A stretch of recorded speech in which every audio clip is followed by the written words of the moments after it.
Hello friends, last વિડીયોમાં આપણે પાણીનું વિદ્યુત વિભાજન જોઈ ગયા. ત્યારબાદ આપણે વિઘટન પ્રક્રિયાઓના અન્ય ઉદાહરણો પણ જોઈ ગયા. પછી વિસ્થાપન પ્રક્રિયા, દ્વિવિસ્થાપન પ્રક્રિયા પણ સમજી ગયા છે. આજે આપણે ઓક્સિડેશન અને રિડક્શન પ્રક્રિયાઓ સમજવાની છે. ઓક્સિડેશન એટલે તમને શબ્દ પરથી જ ખ્યાલ આવે છે કે ઓક્સિજન સાથે સંકળાયેલી ઘટના છે. બરાબર. ઓક્સિડેશન રિડક્શન પ્રક્રિયામાં તમારે ટેક્સ્ટબુકમાં એક પ્રવૃત્તિ આપેલી છે કે આપણે 1 ગ્રામ કોપરનો ભૂકો લેવાનો છે, તેને ચાઇના ડીશમાં રાખીને બર્નર ઉપર ગરમ કરવાનું છે. ત્યારબાદ શું અવલોકન થાય છે તે જોવાનું છે. હાલ મારી પાસે કોપરનો ભૂકો તો છે નહીં, પણ આપણે કોપરની કોઈ પણ વસ્તુ લઈ શકીએ છીએ. અહીંયા જુઓ,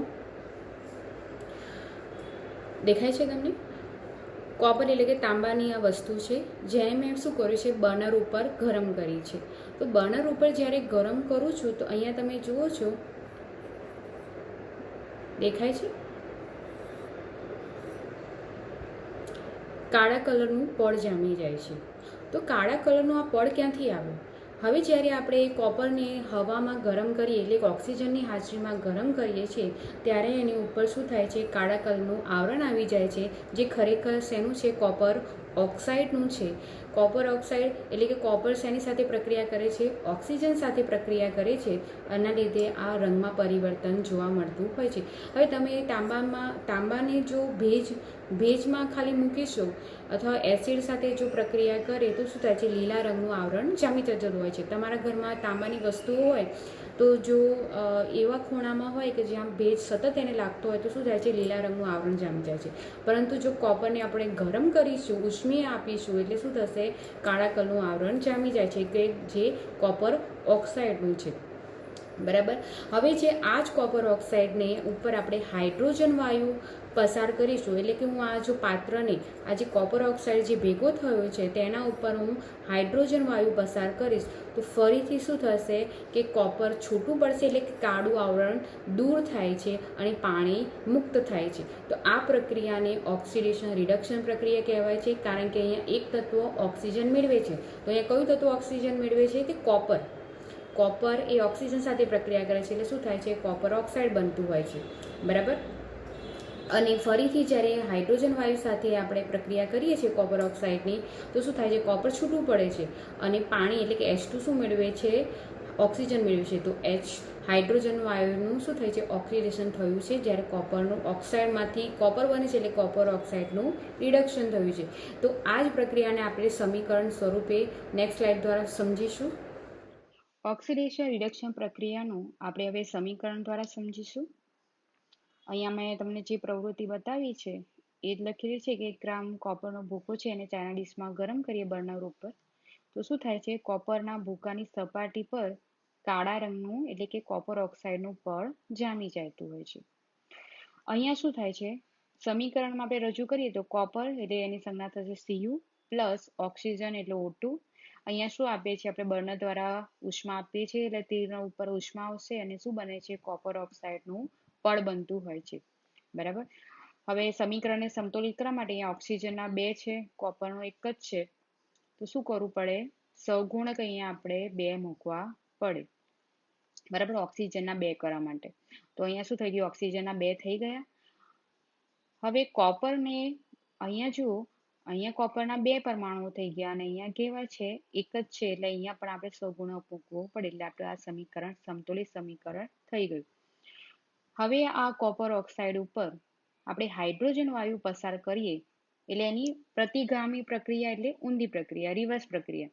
પ્રતિગામી પ્રક્રિયા થવાને કારણે શું થશે, સપાટી પર જે કાળા રંગનું આવરણ છે કથ્થાઈ રંગમાં ફેરવાઈ જશે અને કોપર આપણને પાછું મળે છે. તો અહીંયા ફરીથી સમીકરણ 2 કોપર ઓક્સાઇડની પ્રક્રિયા આપણે હાઇડ્રોજન વાયુ કરીએ, ઉષ્મા આપીએ. બરાબર. તો શું થશે, કોપર મુક્ત થશે અને પાણી પણ બનતું હોય છે. તો અહીંયા જુઓ, સમીકરણ 2 માં શું થાય છે, કોપર ઓક્સાઇડ એટલે CuO માંથી ઓક્સિજન છૂટો પડે છે. બરાબર. તો અહીંયા કોપર એ ઓક્સિજન ગુમાવે છે એટલે શું થશે કે કોપર ઓક્સાઇડ રિડક્શન પામે છે. કોપર ઓક્સાઇડ રિડક્શન પામતું હોય છે. જ્યારે હાઇડ્રોજન વાયુ છે શું કરે છે, ઓક્સિજન મેળવે છે એટલે શું બને છે, પાણી બને છે. એટલે કે હાઇડ્રોજન વાયુ ઓક્સિજન મેળવે છે એટલે કે ઓક્સિડેશન પામે છે. એટલે આ રાસાયણિક સમીકરણમાં એક તત્વ શું કરે છે, ઓક્સિજન ગુમાવે છે, અને બીજું શું કરે છે, રિડક્શન પામે છે. એટલે ઓક્સિજન ગુમાવે છે અને ઓક્સિજન મેળવે છે. તો જે ઓક્સિજન ગુમાવે છે એ રિડક્શન થયું કહેવાય, અને ઓક્સિજન મેળવે છે એને ઓક્સિડેશન થયું કહેવાય. બરાબર. હવે આવી રીતે તમને સમીકરણ આપ્યું હોય અને પૂછી શકે, આના સિવાય અન્યના પણ ઉદાહરણ છે કે કોઈક ધાતુ તત્વ છે જે ઓક્સિજન સાથે પ્રક્રિયા કરે છે અને ઓક્સિજન મેળવે છે અથવા ગુમાવે છે, તો સમીકરણમાં કયું તત્વ ઓક્સિજન મેળવે છે અથવા કયું તત્વ ઓક્સિજન ગુમાવે છે તમને પૂછી શકે. બરાબર. નેક્સ્ટ જોઈ લઈએ. અહીંયા બતાવ્યું છે એ પ્રમાણે CuO માંથી કોપર, એટલે એનું શું થયું, કોપર ઓક્સાઇડનું રિડક્શન થયું. હાઇડ્રોજન વાયુ ઓક્સિજન મેળવે છે એટલે એનું ઓક્સિડેશન થયું કહેવાય. સમીકરણ નંબર 3. તો આની વ્યાખ્યા આપણે કેવી રીતે આપી શકીએ ઓક્સિડેશન રિડક્શન પ્રક્રિયાઓની, કે જો પ્રક્રિયા દરમિયાન એક પ્રક્રિયક ઓક્સિડેશન પામે અને બીજો પ્રક્રિયક રિડક્શન પામે ત્યારે આવી પ્રક્રિયાઓને ઓક્સિડેશન રિડક્શન પ્રક્રિયાઓ કહે છે અથવા રેડોક્સ પ્રક્રિયાઓ પણ કહેવાય છે. હવે આનું બીજું નામ છે રેડોક્સ પ્રક્રિયા પણ કહેવાય છે. ખ્યાલ આવી ગયો. હવે એના અન્ય ઉદાહરણો આપણે જોઈ લઈએ કે ઓક્સિડેશન રિડક્શન થતી હોય અથવા રેડોક્સ પ્રક્રિયાના ઉદાહરણ કયા છે. પહેલું સમીકરણ અહીંયા જુઓ, ઝિંક ઓક્સાઇડ ZNO પ્રક્રિયા કાર્બન સાથે થાય છે. નિપજમાં શું બને છે, ઝિંક વત્તા CO એટલે કાર્બન મોનોક્સાઇડ. તો અહીંયા જુઓ કોનું રિડક્શન થયું છે, ઝિંક ઓક્સાઇડનું રિડક્શન થયું છે, કારણ કે ઓક્સિજન ગુમાવે છે અને ઝિંક બને છે. કાર્બન છે ઓક્સિજન મેળવે છે અને શેમાં રૂપાંતર પામે છે, કાર્બન મોનોક્સાઇડમાં. એટલે અહીંયા કાર્બનનું ઓક્સિડેશન થયું છે તેમ કહેવાય. નેક્સ્ટ ઉદાહરણ પાણી છે. પાણીનું સમીકરણ આપ્યું છે કે હાઇડ્રોજન વાયુ ઓક્સિજન સાથે પ્રક્રિયા કરીને શું બનાવે છે, પાણી બનાવે છે. તો અહીંયા હાઇડ્રોજન વાયુ છે એ શું મેળવે છે, ઓક્સિજન મેળવે છે, જ્યારે ઓક્સિજન પોતાના પરમાણુઓ ગુમાવે છે. તો એકનું ઓક્સિડેશન થયું અને બીજાનું રિડક્શન થયું, એટલે આ પણ એક ઓક્સિડેશન રિડક્શન પ્રક્રિયા છે. નેક્સ્ટ હજુ જોઈ લઈએ. આ બધા સમીકરણ સંતુલિત કરેલા જ છે. સોડિયમની પ્રક્રિયા ઓક્સિજન વાયુ સાથે થાય એટલે સોડિયમ ઓક્સાઇડ બનતું હોય છે. તો અહીંયા શું થાય છે કે સોડિયમ જે ધાતુ છે એ ઓક્સિજન મેળવે છે, એટલે કે એ પોતે ઓક્સિડેશન પામે છે કે એનું ઓક્સિડેશન થયું છે, જ્યારે ઓક્સિજન પરમાણુનું શું થયું છે, રિડક્શન થયું છે. સમીકરણ સંતુલિત કરેલું છે. બરાબર. કારણ કે અહીંયા O2 ના 2 પરમાણુ હતા, અહીંયા એક જ હતું, એટલે એનું સહગુણક 2 મૂકીશું એટલે શું થશે, ઓક્સિજન બંને જગ્યાએ બેલેન્સ થઈ ગયું. જ્યારે સોડિયમમાં અહીંયા આપણે 2 સહગુણક મૂકીએ એટલે 2 દુની 4 થાય. બરાબર. તો અહીંયા એક જ આપણે સોડિયમનો પરમાણુ છે, તો બેલેન્સ કરવા માટે આગળ સહગુણક આપણે 4 મૂકવું પડે. બરાબર.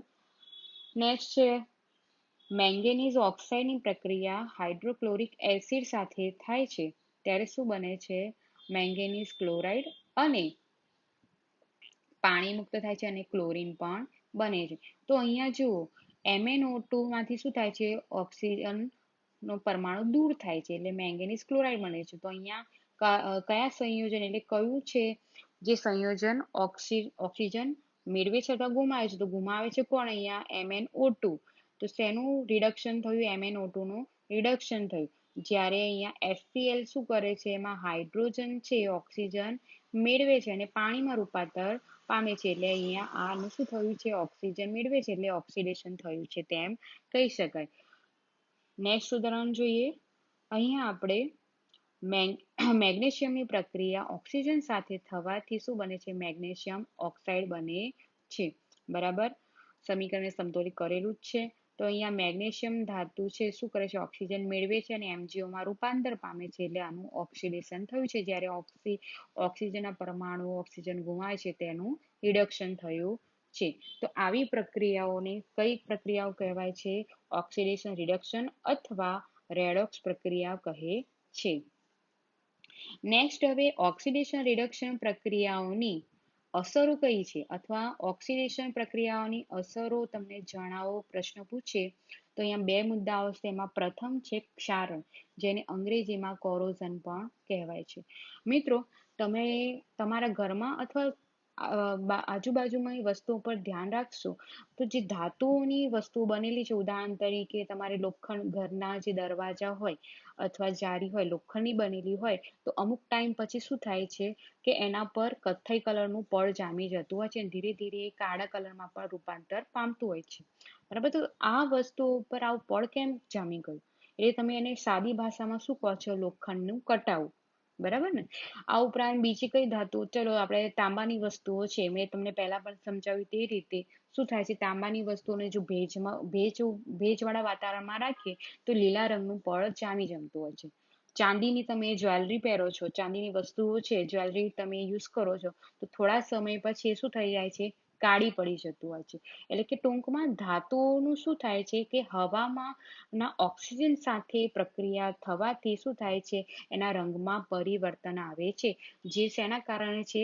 ઓક્સિડેશન પ્રક્રિયાના કારણે જોવા મળતી હોય છે. એટલે આ પ્રક્રિયાને શું કહેવાય છે? ક્ષારણ કહેવાય છે. અને અહીંયા જે ધાતુનું જે અસર થાય છે એને ક્ષયન કહેવાય છે. તેની વ્યાખ્યા કેવી રીતે કહેવાય કે જ્યારે ધાતુ પર તેની આસપાસના પદાર્થો જેવા કે ભેજ, એસિડ વગેરેનો હુમલો થાય અથવા અસર થાય ત્યારે તેનું શું થાય છે? ક્ષયન થયું છે તેમ કહેવાય. અને આ પ્રક્રિયાને ક્ષારણ કહે છે. બરાબર, અને અસરો આપણે જોઈ ગઈએ તો અસરો કઈ રીતે થાય કે આપણે વ્હીકલના જે ભાગો છે, એન્જિન છે કે મોટર કારના ભાગો છે, પુલ છે જેમાં મોટે ભાગે લોખંડની ધાતુ તત્વોનો યુઝ થયેલો હોય છે, લોખંડના પાટા, આ ઉપરાંત જહાજ અને અન્ય જે ઘરગથ્થુ વસ્તુઓ છે, ઘણી બધી વસ્તુઓ છે ધાતુમાંથી બનતી હોય છે અને મોટે ભાગે એમાં લોખંડનો ઉપયોગ થતો હોય છે. થોડા સમય પછી એનું શું થાય છે? ક્ષારણ, એટલે કે એનું લોખંડ કટાઈ જતું હોય છે, જેના કારણે આ બધી અસરો તમને જોવા મળે છે. અને આના કારણે દર વર્ષે ઘણું જે તે વસ્તુઓનું શું થાય છે? મોટે ભાગે નુકસાન થતું હોય છે. એટલે કે એની ક્વોલિટી શું થાય છે? ઓછી થતી જાય છે. તો આને રોકવા માટે શું કરવું પડે? કારણ કે લોખંડના આપણે યુઝ તો કરવું જ છે, પણ આ ક્ષયન ના થાય એના માટે આપણે શું કરવું પડે કે એનામાં ઉપર આપણે કલર એટલે કે રંગ લગાવતા હોઈએ છીએ. આ ઉપરાંત મિશ્ર ધાતુનો ઉપયોગ કરી શકાય. હવે લોખંડને અથવા ધાતુઓનું ક્ષય અટકાવવા માટે વિવિધ પદ્ધતિઓ છે, તમારા નેક્સ્ટ ચેપ્ટરમાં આવે છે ધાતુ અને અધાતુમાં. હાલ પૂરતું તમારે એટલું યાદ રાખવાનું છે કે મિશ્ર ધાતુનો ઉપયોગ કરી શકીએ અથવા આપણે લોખંડ ઉપર કલર કરીને એનું ક્ષયન અટકાવી શકાય છે. મિત્રો, તમને દિલ્હીમાં ગયા હોય તો કુતુબ મિનાર જ્યાં છે ત્યાં આપણે લોખંડનો એક સ્તંભ છે, હજારો વર્ષો થઈ ગયા પણ છતાં પણ એના પર ક્ષયન એટલે ક્ષારણની ઘટના થતી નથી. હજુ પણ એ વૈજ્ઞાનિકો શોધી રહ્યા છે કે આ લોખંડનું ક્ષયન કેમ થતું નથી. એટલે તમે વિચારી શકો છો કે ભારતમાં આપણે ટેકનોલોજી ક્ષેત્રે કેટલા બધા આગળ હતા. બરાબર, કે જે હજારો વર્ષો પછી પણ એ લોખંડનો સ્તંભ એવો ને એવો જ જોવા મળતો હોય છે. બરાબર, આ તો એક વધારાનું જે જ્ઞાન હતું એ મેં તમને કીધું. ઓકે, નેક્સ્ટ ઓક્સિડેશન પ્રક્રિયા છે કે જે ઓક્સિડેશનની અસર છે, ખોરાપણું એટલે કે ખોરું થવું. અંગ્રેજીમાં આને રેન્સિડિટી પણ કહેવાય છે. ખોરાપણું એટલે શું? આપણે જનરલી શબ્દ વાપરતો હોય છે ખોરાપણું એટલે કે ખોરું થઈ જવું, ખોરાક ભાઈ એનો ટેસ્ટ બદલી ગયો છે. તો આ પ્રક્રિયા પણ કેવી રીતે થઈ? શું એમાં એવું શું થયું કે એનો સ્વાદ અને ટેસ્ટ બદલાઈ ગયો? મિત્રો, તમે જ્યારે તેલી કોઈ પદાર્થ એટલે તેલમાં તળેલા પદાર્થો ખાતા હોય અથવા જે વધારે પડતા ફેટ ધરાવે છે, ચરબી ધરાવતા હોય છે, એને જો સતત કોઈ ખુલ્લા વાતાવરણમાં રાખવામાં આવે અથવા લાંબા સમય સુધી પણ તમે જો રાખો તો શું થાય છે કે એનો સ્વાદ બદલાઈ જતો હોય છે. ઘણી વખત એના કલરમાં પણ ડિફરન્સ આવે છે અને ચોક્કસ પ્રકારની વાસ પણ આવતી હોય છે. તો આ પ્રક્રિયાને ખોરાપણું કહેવાતું હોય છે. તો વ્યાખ્યાના ફોર્મમાં કહી શકાય કે જ્યારે તેલ અથવા ચરબીનું ઓક્સિડેશન થાય એટલે કે ખોરું થઈ જાય છે અને તેની વાસ અને સ્વાદ બદલાઈ જાય છે, તો આ ઘટનાને શું કહેવાય છે? અથવા પ્રક્રિયાને ખોરાપણું કહે છે. બરાબર, ઓક્સિડેશન થયું એટલે શું થયું? તેલ અથવા જે ચરબી હશે એ શું થશે? ઓક્સિજન સાથે સંયોજાય છે, જેના કારણે પોતાનો સ્વાદ ગુમાવી બેસે છે. તો ખોરાપણું તમે ઉદાહરણ તરીકે ખોરાપણુંને અટકાવવું છે અથવા આ પ્રક્રિયાને અટકાવવી છે તો શું કરવું પડે તમારે? તમે બજારમાંથી આપણે પડીકા વેફર્સના અથવા ચિપ્સના પડીકા લાવતા હો છો અથવા ઘણા પેકેટ ફૂડ હોય છે, બરાબર, કે જેમાં તમે પડીકામાં જોશો તે હવાથી ભરેલા હોય છે. તમને એમ થશે કે આ ફક્ત શોપીસ માટે નથી હોતું, પરંતુ આ પડીકામાં હવા એટલા માટે ભરવામાં આવે છે કારણ કે ચિપ્સ છે જે તળેલી વસ્તુ છે, આ તળેલા જે ચેવડા હોય કે અથવા ચિપ્સ છે એ તેલવાળી છે, તેલમાં તળી છે, તેલી પદાર્થો છે એ શું કરે, જો આપણે પડીકામાં ભરી દઈશું તો અમુક ટાઈમ પછી જો એનું પેકિંગ લાંબા સમય સુધી એમનું એમ રાખીશું છતાં પણ એમાં શું થશે, ઓક્સિજન સાથે પ્રક્રિયા કરીને એનો સ્વાદ બદલાઈ જતો હોય છે. જો ભૂલે ચૂકે બી જે ઓક્સિજન સાથે પ્રક્રિયા થઈ ગઈ તો તમારી ચિપ્સ બગડી જતી હોય છે. એટલા માટે પડીકામાં શું કરવામાં આવે છે, નાઇટ્રોજન વાયુ ભરવામાં આવતો હોય છે. આ નાઇટ્રોજન વાયુ કેમ ભરવામાં આવે છે, કારણ કે એ એક એન્ટીઓક્સિડન્ટ તરીકે વર્તે છે. એન્ટીઓક્સિડન્ટ એટલે ઓક્સિજનનો પ્રતિકાર કરે, ઓક્સિજનને શું કરવા દે, સંયોજવા ના દે પદાર્થ જોડે. તો આવા એટલે કે તેલી અને ચરબીયુક્ત પદાર્થોને ઓક્સિડેશન પ્રતિકાર કરી શકે આ પદાર્થોને શું કહેવાય છે, એન્ટીઓક્સિડન્ટ. એટલે એટલા માટે તમારા પડીકા શું હોય છે, ફૂલેલા હોય છે, એમાં વાયુ ભરવામાં આવે છે, જનરલી એ નાઇટ્રોજન વાયુ હોય છે. આ ઉપરાંત બીજા જે પદાર્થ હોય છે જે વાયુ નથી ભરેલા હોતા, ઉદાહરણ તરીકે તમે પેકેટ ફૂડ કોઈ પણ વાપરો, બિસ્કિટ હોય અથવા કોઈ પણ ખાદ્ય પદાર્થ હોય જે પેકેટ તમે બજારથી રેડી ટુ ઈટ એટલે લાવતા હોય છો, તો એમાં શું હોય છે, તમે ઇન્ગ્રીડિયન્ટ્સમાં જોશો તો એક એન્ટીઓક્સિડન્ટ લખેલા જ હોય છે. કારણ કે કોઈ પણ ખાદ્ય પદાર્થ જે રેડી ટુ ઈટ એટલે કે તરત તમે ખાઈ શકો છો, દરેકમાં એન્ટીઓક્સિડન્ટ ઉમેરવામાં આવતા હોય છે. એન્ટીઓક્સિડન્ટ નેચરલી પણ મળતા હોય છે અને કેમિકલ એટલે કે આર્ટિફિશિયલી પણ બનાવી શકતા હોય છે ફેક્ટરીઓમાં. જે આ પદાર્થો શું કરવામાં આવે છે, પદાર્થોમાં એટલે કે જે ખાદ્ય પદાર્થો એમાં ઉમેરવામાં આવે છે, જેના કારણે શું કરે છે, એ લાંબા સમય સુધી પેકેટમાં એમનું એમ જ રહે છે. તો આ ખ્યાલ આવી ગયો ખોરાપણું કેને કહેવાય છે. તો તમને ક્વેશ્ચન પૂછે કે ઓક્સિડેશન પ્રક્રિયાઓની અસરો જણાવો તો તમારે 2 મુદ્દા લખવા પડશે, ક્ષારણ અને બીજું કયું, ખોરાપણું. આ બંને પ્રક્રિયાઓ તમારે સમજાવવાની રહેશે. તો મિત્રો આપણે આ પ્રકરણના આ છેલ્લો ટોપિક પૂર્ણ થાય છે. તો આપણે અત્યાર સુધી કયા કયા મુદ્દા જોઈ ગયા? કયા મુદ્દા જોઈ ગયા? પહેલું તો રાસાયણિક સમીકરણ કોને કહેવાય છે, પછી સમીકરણને સમતોલિત કેવી રીતે કરવું, અથવા સમતોલિત રાસાયણિક સમીકરણના આપણે સોપાનો જોઈ ગયા, જે 7 સોપાનો હતા. ત્યારબાદ રાસાયણિક પ્રક્રિયાઓના પ્રકારો જોઈ ગયા, એમાં પહેલું હતું સંયોગીકરણ પ્રક્રિયા. પછી વિઘટન પ્રક્રિયામાં પણ પાછા 3 છે, ઉષ્મીય વિઘટન, પ્રકાશ વિઘટન અને વિદ્યુત વિઘટન. આ દરેકની આપણે ઉદાહરણ પ્રવૃત્તિ જોઈ ગયા છીએ.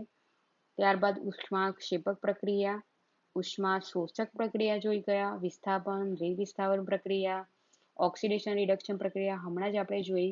ત્યારબાદ ક્ષારણ અને ખોરાપણું એટલે જે ઓક્સિડેશન પ્રક્રિયાઓની અસરો આપણે જોઈ ગયા. બરાબર. તો હવે આપણે સ્વાધ્યાયના થોડા પ્રશ્નો આપણે સોલ્વ કરી દઈશું, જેથી તમને વધુનું રિવિઝન થઈ શકે. મિત્રો હવે આપણે સ્વાધ્યાયના થોડા પ્રશ્નો સોલ્વ કરીશું. અહીંયા એક સમીકરણ આપ્યું છે, તો એ તમને પ્રશ્ન પૂછેલો કે આ સમીકરણ કઈ પ્રક્રિયાનું છે એનું નામ જણાવો. તો તમે અહીંયા જોઈ શકો છો કે Fe2O3ની પ્રક્રિયા એલ્યુમિનિયમ સાથે થાય છે અને શું બનાવે છે, Al2O3 એટલે એલ્યુમિનિયમ ઓક્સાઇડ અને આયન છૂટું પડે છે. તો અહીંયા જોઈ શકો છો કે બેમાંથી એક તત્વ કેવું છે, સક્રિય છે. તો એલ્યુમિનિયમ જે છે એ સક્રિય ધાતુ છે, જે શું કરે છે, અહીંયા ફેરિક ઓક્સાઇડમાંથી આ આયનને છૂટું પાડે છે. તો આપણે આ પહેલાં જોઈ ગયેલા કે એવી પ્રક્રિયા કે જેમાં એક સક્રિય તત્વ બીજા ઓછા સક્રિય તત્વને છૂટું પાડે તો એ પ્રક્રિયાની કઈ પ્રક્રિયા કહેવાય, વિસ્થાપન પ્રક્રિયા કહેવાય છે. તો આ પ્રક્રિયા કઈ છે, વિસ્થાપન પ્રક્રિયા છે. બીજું છે, અહીંયા એક શાબ્દિક વિધાન આપ્યું છે, તમારે એને રાસાયણિક સમીકરણ સ્વરૂપે રજૂ કરવાનું છે, પરંતુ કેવું, સમતોલિત રાસાયણિક સમીકરણ આપણે રજૂ કરવાનું છે. તો અહીંયા હાઇડ્રોજન વાયુ છે તે નાઇટ્રોજન વાયુ સાથે સંયોજે છે, એટલે શું થશે, H2 બરાબર વાયુ છે એટલે સંજ્ઞા G, નાઇટ્રોજન સાથે સંયોજાય છે એટલે કે નાઇટ્રોજન પણ વાયુ છે તો N2G. તેની નિશાની શું બનાવે છે, એમોનિયા બનાવે છે. તો નિપજ હંમેશા કઈ બાજુ આવશે, તીરની આ બાજુ આવશે એટલે કે જમણી બાજુ. તો NH3 એમોનિયાનું રાસાયણિક સૂત્ર છે NH3, એ પણ વાયુ છે એટલે સંજ્ઞા કઈ આવશે, G આવશે. હવે આપણે તત્વના પરમાણુ કેટલા છે જોઈ લઈએ. અહીંયા કેટલા છે, 2 છે, અને આ બાજુ કેટલા છે, 3 છે. નાઇટ્રોજનના 2 છે અને અહીંયા કેટલા છે, 1 જ છે. તો આપણે શું કરવું પડે, નાઇટ્રોજનને 2 કરવા, અહીંયા આ બાજુ બેલેન્સ કરવા માટે શું કરવું પડે, 2 સહગુણક મૂકવા પડે. બરાબર. તો થઈ ગયા નાઇટ્રોજન આપણે સમતોલિત. હવે હાઇડ્રોજનનું જુઓ તમે, હાઇડ્રોજન આપણે અહીંયા 2 મૂક્યા એટલે શું થશે, 3 × 2 એટલે 6 થઈ ગયા. અહીંયા કેટલા છે, 2 છે. તો અહીંયા સમીકરણને આપણે સમતોલિત કરવા માટે શું કરવું પડશે, અહીંયા 3 મૂકવા પડશે. તો આ બાજુ હાઇડ્રોજનના 6, આ બાજુ પણ 6 થઈ ગયા. નાઇટ્રોજનના કેટલા છે, 2, આ બાજુ પણ 2. તો આપણું સમીકરણ હવે કેવું છે, સમતોલિત થઈ ગયું કહેવાય. તેવી જ રીતે અહીંયા તમને વિધાન આપેલું છે કે બેરિયમ ક્લોરાઇડ અને એલ્યુમિનિયમ સલ્ફેટ જોડાય છે, સંયોજાય છે. એટલે આ બંને પ્રક્રિયકો થયા. એટલે BA બેરિયમ ક્લોરાઇડનું સૂત્ર શું છે, BaCl2. એલ્યુમિનિયમ સલ્ફેટ જોડાય છે એટલે એનું રાસાયણિક સૂત્ર શું છે, Al2SO4 થ્રાઇસ. બરાબર. અને તેની નિશાની શું બનાવે છે, બેરિયમ સલ્ફેટના એલ્યુમિનિયમ ક્લોરાઇડ એટલે એનું રાસાયણિક સૂત્ર છે AlCl3. અને શું બનાવે છે, બેરિયમ સલ્ફેટના અવક્ષેપ આવે છે એટલે BaSO4. બરાબર. તો અમે સમીકરણમાં તમે જુઓ અહીંયા BA કેટલા છે, 1 છે અને આ બાજુ પણ 1 છે. Cl2 આ બાજુ 2 છે ને અહીંયા કેટલા છે, 3 છે. એલ્યુમિનિયમ કેટલું છે, અહીંયા 2 પરમાણુ છે અને અહીંયા 1 જ પરમાણુ છે. સલ્ફરનું કેટલા છે, હવે અહીંયા કૌંસની 12 છે. બરાબર. તો અહીંયા સલ્ફરના કેટલા થશે, 3 છે. જ્યારે ઓક્સિજનના 4 × 3 એટલે 12 પરમાણુઓ છે. અહીંયા સલ્ફરના કેટલા છે, 1 જ છે અને આ બાજુ 3 છે. ઓક્સિજનના કેટલા છે, અહીંયા 12 છે અને અહીંયા કેટલા છે, O4 છે એટલે 4 જ છે. બરાબર. હવે આપણે Al2 છે અહીંયા 2 છે, તો આપણે અહીંયા 1 જ આપ્યું છે તો શું કરવું પડે, અહીંયા 2 મૂકી દઈએ આપણે સહગુણકમાં. તો થઈ ગયા આપણે અહીંયા Alના કેટલા થઈ ગયા, 2 થઈ ગયા. તો અહીંયા જેમ તમે બેલેન્સ કરતા જાઓ એને શું કરવાનું, ટીક કરવાનું. Al આપણે થઈ ગયું. હવે જ્યારે તમે અહીંયા 2 સહગુણક મૂકો છો તો અહીંયા પાછળના જે તત્વો એમાં આપણે સંખ્યામાં શું થશે, ફેરફાર થશે. હવે Cl3 એટલે શું થશે, અહીંયા 3 × 2 એટલે શું થશે, 6 થઈ જશે. બરાબર. હવે અહીંયા જુઓ કે Cl2નો અહીંયા કેટલા છે, 2 જ છે. તો અહીંયા 6 છે તો અહીંયા 2 છે. આપણે 6 કરવા માટે શું કરવું પડે, 3 વડે ગુણવું પડે. તો અહીંયા Clના થઈ ગયા, એ પણ બેલેન્સ થઈ ગયું. બરાબર.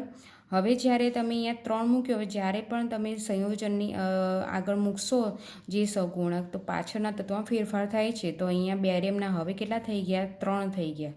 બરાબર. જ્યારે અહીંયા બેરિયમના કેટલા છે, 1 જ છે. તો એટલા માટે આપણે શું કરીશું, અહીંયા બેરિયમને સમતોલિત કરવા માટે અહીંયા આપણે 3 મૂકીશું. ચલો બેરિયમ આપણું સમતોલિત થઈ ગયું, ટીક કરી દો. બરાબર. 3 3 થઈ ગયા છે. ક્લોરિન થઈ ગયું, બેરિયમ અને એલ્યુમિનિયમ આ પણ થઈ ગયું. હવે અહીંયા સલ્ફરના જુઓ કેટલા છે, 3 છે. આપણે જણાવ્યું એ પ્રમાણે અહીંયા જ્યારે આપણે 3 મૂક્યું તો ઓબ્વિયસલી સલ્ફરના પણ 3 થઈ ગયા છે. તો સલ્ફર આપણું સમતોલિત થઈ ગયું. હવે જુઓ ઓક્સિજનના કેટલા છે, 4 × 3 12 છે. અહીંયા આપણે 3 સહગુણક મૂકેલો એટલે શું થઈ ગયું, 4 × 3 આ પણ અહીંયા 12 થઈ ગયા છે. તો ઓક્સિજનના પણ 12. તો આવી રીતે આપણું સમીકરણ કેવું થઈ ગયું, સમતોલિત સમીકરણ થઈ ગયું. તો આવી રીતે સ્ટેપ બાય સ્ટેપ આપણે જ્યારે કોઈ સહગુણક મૂકીએ તેની પાછળનામાં પણ ફેરફાર થશે. બરાબર. એ જોઈ લેવાનું અને જેમ જેમ આપણે સહગુણક મૂકતા જઈએ એ પ્રમાણે આગળના સમીકરણને પણ સમતોલિત કરવું પડશે. તો આવી રીતે ટીક માર્ક કરતા જવાનું એટલે તમને ખ્યાલ આવે કે બધા તત્વો સમતોલિત થઈ ગયા છે. બરાબર. હજુ એક ઉદાહરણ જોઈ લઈએ આપણે. અહીંયા સોડિયમ હાઇડ્રોક્સાઇડ છે એ શેની સાથે જોડાય છે, સલ્ફ્યુરિક એસિડ સાથે જોડાય છે અને સોડિયમ સલ્ફેટ બનાવે છે અને પાણી મુક્ત થાય છે. બરાબર. તો અહીંયા આપણે સોડિયમ હાઇડ્રોક્સાઇડ છે એને છે અહીંયા કેટલા છે, 1 જ પરમાણુ છે અને અહીંયા બાજુ કેટલા છે, 2 છે. તો એને આપણે સમતોલિત કરવા માટે શું કરવું પડે, સોડિયમની આગળ આપણે 2 મૂકવા પડે. તો સોડિયમ આપણું થઈ ગયું સમતોલિત, તો એને ટીક માર્ક કરી દો. હવે અહીંયા ઓક્સિજનના કેટલા છે, 2 ઓક્સિજન, અહીંયા આ બાજુ પણ હજુ 4 છે. તો 4 + 2 એટલે કેટલા થયા, 6 થશે. બરાબર. જ્યારે અહીંયા કેટલા છે, ઓક્સિજનના 4 જ છે ને અહીંયા 1 જ છે.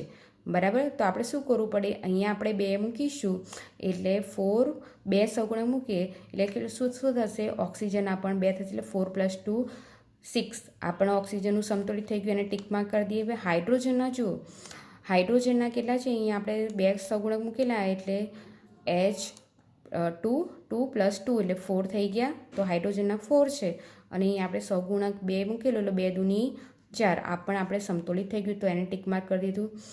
પછી સલ્ફરના કેટલા છે, અહીંયા 1 છે ને અહીંયા પણ 1 છે. તો આપણે સમતોલિત થઈ ગયું. તો આ સમીકરણ સમતોલિત સમીકરણ કહેવાશે. બરાબર.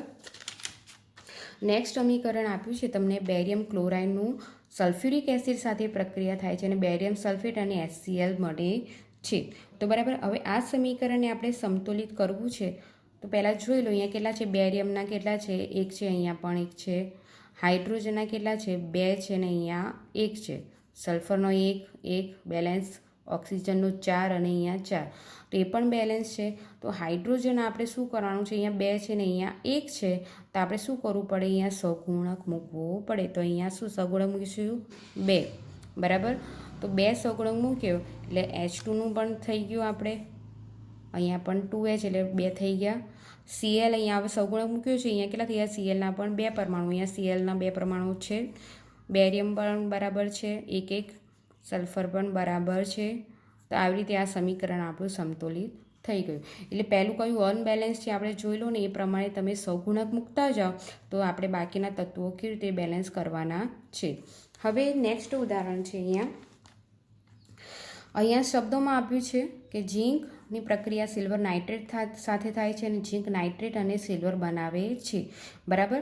તો એને આપણે સમતોલિત રાસાયણિક સમીકરણ સ્વરૂપે રજૂ કરવાનું છે. તો કેવી રીતે કરીશું, ઝીંકની સંજ્ઞા આવશે Zn વત્તા સિલ્વર નાઇટ્રેટ છે, તો સિલ્વર નાઇટ્રેટની કઈ આવશે, AgNO3.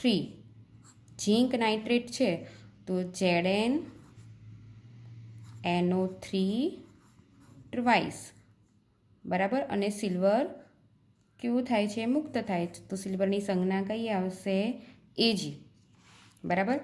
તો અહીંયા Zn જુઓ 1 છે અહીંયા, બરાબર.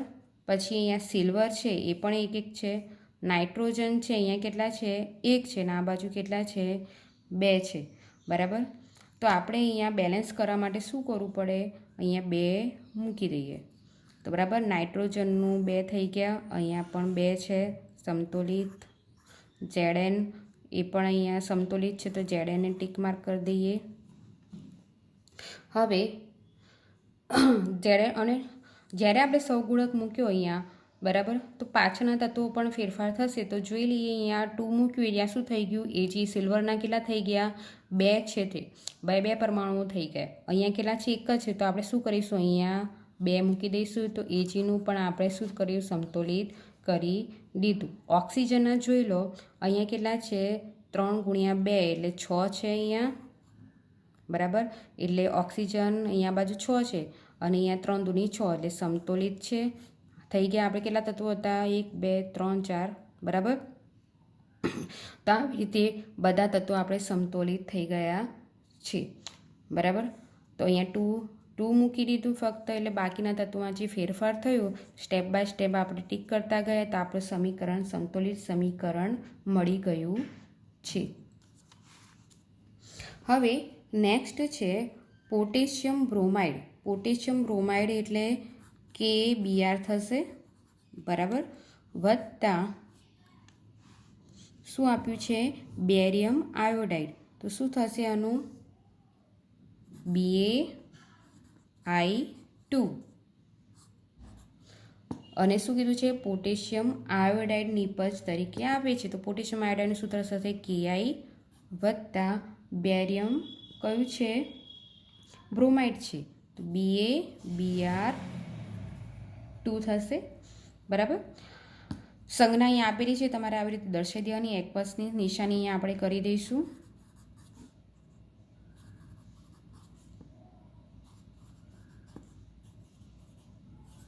બરાબર. હવે અહીંયા જુઓ, પોટેશિયમ છે એ કેટલા છે, અહીંયા 1 છે અને અહીંયા પણ 1 છે. Br કેટલા છે, અહીંયા 1 છે અને આ બાજુ કેટલા છે, 2 છે. તો આપણે શું કરવું પડે, અહીંયા આપણે Br અહીંયા 2 છે, અહીંયા બેલેન્સ કરવા માટે 2 સહગુણક મૂકવો પડે. તો જો Br આપણે સમતોલિત થઈ ગયું, પણ અહીંયા આપણે 2 મૂક્યા એટલે અહીંયા કેટલા થઈ ગયા, પોટેશિયમના 2 પરમાણુઓ થઈ ગયા. અહીંયા 1 જ છે, તો ફરીથી અહીંયા શું કરવું પડશે, 2 સહગુણક મૂકવો પડશે. તો પોટેશિયમ પણ આપણે શું થઈ ગયું, બેલેન્સ થઈ ગયું. બેરિયમ તો 1 છે અહીંયા અને અહીંયા પણ 1 છે, સમતોલિત જ છે. હવે આયોડિન છે, અહીંયા કેટલા છે, એના 2 પરમાણુઓ છે અને અહીંયા આપણે 2 સહગુણક મૂકેલું, એ પણ બેલેન્સ છે. અહીંયા પણ 2y છે એટલે અહીંયા પણ 2 પરમાણુ એટલે પણ સમતોલિત સમીકરણ થઈ ગયું. હવે તો આ સમીકરણ આપણે સમતોલિત કરી દીધું છે. હવે તમને પૂછે કે આ સમીકરણ કઈ પ્રક્રિયાનું ઉદાહરણ છે, તો અહીંયા તમે જુઓ કે અહીંયા બંને પ્રક્રિયાઓ વચ્ચે શું થાય છે, આયનોની આપ-લે થાય છે. બરાબર. હવે જે પ્રક્રિયામાં આયનોની આપ-લે થતી હોય એટલે કે અહીંયા આઈ જોડે જોડાય છે અને બીએ છે બીઆર જોડે જોડાય છે. બરાબર.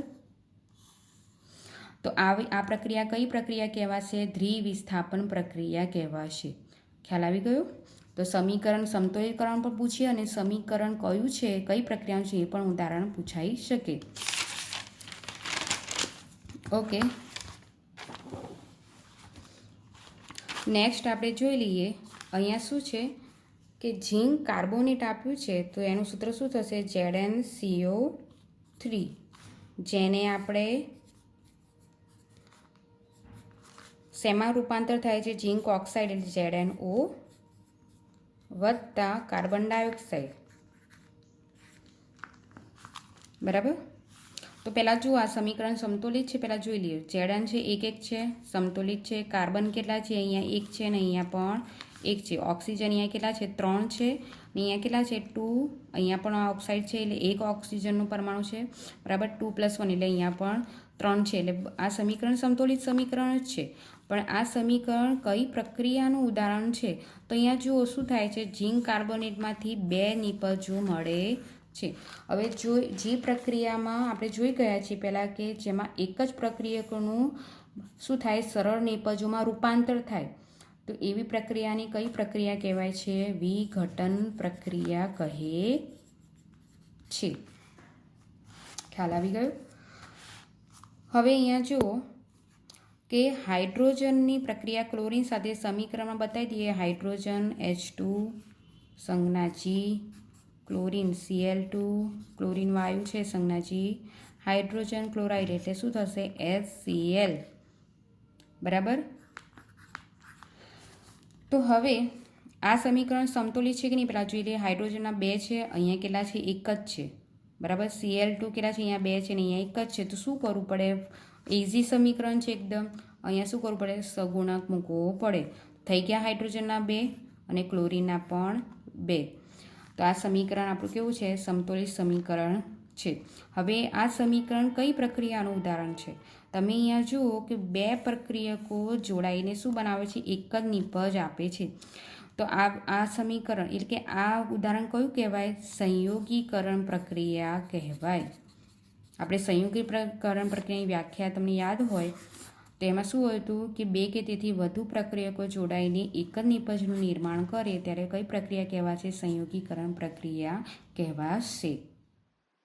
મિત્રો, આપણે સ્વાધ્યાયના પ્રશ્નો જોઈ ગયા. હવે બાકીના જે સ્વાધ્યાયના પ્રશ્નો છે આપણે કાલે જોઈશું. આજ માટે આટલું જ. ફરી નેક્સ્ટ વિડીયોમાં મળીશું. Okay, bye. Thank you.